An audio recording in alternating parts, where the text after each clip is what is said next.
Uranium తవ్వకాలు దాని మీద కొంచెం చర్చ జరుగుతుంది. అయితే వైసీపీ వాళ్ళు చెప్పేది ఏంటంటే ఈ యురేనియం తవ్వకాలకు సంబంధించినటువంటి జీవో 2015లో చంద్రబాబు నాయుడు ఇచ్చిండ్రు అని చెప్పి వీళ్ళు అంటారు.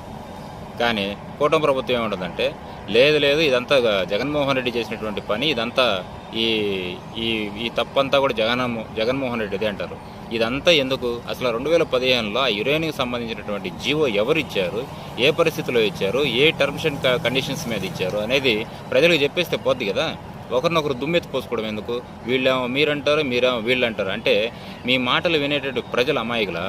ఏమీ కాదు. ప్రజలు ప్రతిదీ ఆలోచిస్తారు. ఇప్పుడు యురేనియం ఎక్కడో ఉన్నటువంటి ప్రాంతం ఉంది, నేను ఇంకో ప్రాంతంలో కూర్చొని నువ్వు చెప్పేది నేను చెప్పేది వింటా. కానీ ఆ ప్రాంతంలో ఉండే వాళ్ళకి తెలుసు కదా, ఏ సంవత్సరంలో వచ్చింది, ఎవరి హయాంలో వచ్చింది తెలుసు కదా. నిజాలు అనేది కప్పెడితే దాగవండి, ఎప్పటికైనా బయటకు వస్తాయి. సో అదేదో మీరే ప్రెస్ మీట్ పెట్టి ఆ జీవో యొక్క పరిస్థితి ఏందో తేల్చండి, సరిపోతుంది.